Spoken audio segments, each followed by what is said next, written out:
رابعہ بصری رحمت اللہ علیہ کو دنیا سے گئے ہوئے 1200 سال ہو چکے ہیں، لیکن ان کا نام آج بھی زندہ ہے، رابعہ بصری۔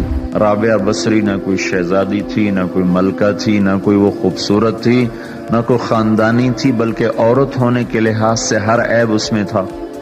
ان کی عادت یہ تھی، وہ روزانہ عشاء کی نماز کے بعد غسل کر کے کپڑے بدل کے اپنے خامن سے پوچھتی آپ کو میری ضرورت ہے؟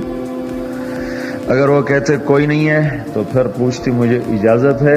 وہ کہتے اجازت ہے تو پھر مصلی پہ کھڑی ہو جاتی اور فجر کی نماز تک مصلی پر کھڑی رہتی تھی۔ ان کا خامن جلدی فوت ہو گیا، جوانی میں ہی بیوہ ہو گئی۔ تو حسن بصری بصرہ کے امام، کیا سارے مسلمانوں کے امام تھے، وہ خود آئے، خود چل کے آئے کہ میں آپ سے شادی کرنا چاہتا ہوں۔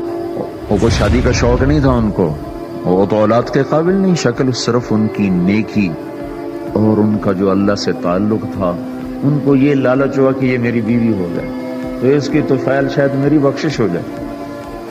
تو ان کے پاس آئے، کہنے لگے رابعہ میں آپ سے شادی کرنا چاہتا ہوں، خود پیغام لے کر آئے۔ تو انہوں نے فرمایا میری 4 باتوں کا جواب دے دو تو میں شادی کر لیتا۔ کہنے لگے کیا؟ کہ یہ بتاؤ میں جنتی ہوں کہ دوزخی ہوں؟ کہنے لگے یہ تو میں کچھ نہیں کہہ سکتا۔ اچھا یہ بتاؤ جب اللہ تعالیٰ قیامت میں اعمال نامے اڑائے گا، کسی کے سیدھے ہاتھ میں آئے گا، کسی کو الٹے ہاتھ میں آئے گا، میرے سیدھے ہاتھ میں آئے گا کہ الٹے ہاتھ میں آئے گا؟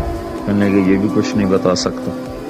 کہنے لگے اچھا یہ بتاؤ جب اللہ نیکیوں کو تولے گا، کسی کی نیکیاں بڑھ جائیں گی، کسی کے گناہ بڑھ جائیں گے، میرے گناہ زیادہ ہوں گے نیکیاں زیادہ ہوں گی؟ کہا یہ بھی نہیں بتا سکتا۔ کہ اچھا یہ بتاؤ جب لوگ پل صراط سے گزریں گے، کوئی پار نکل جائیں گے، کوئی نیچے گر جائیں گے، تو میں پار نکلوں گی کہ دوزخ میں گروں گی؟ کہنے لگے یہ بھی میں نہیں بتا سکتا۔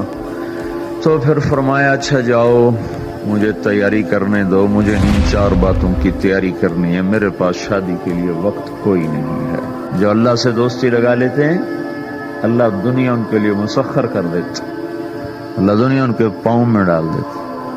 تو جب ان کا انتقال ہوا، رات کو ان کا انتقال ہوا، تو اپنی خادمہ سے کہا بس 2-4 آدمی بلا کے مجھے جلدی سے دفن کر دو، کسی کو نہ بتاؤ، صبح لوگوں کو بتا دینا،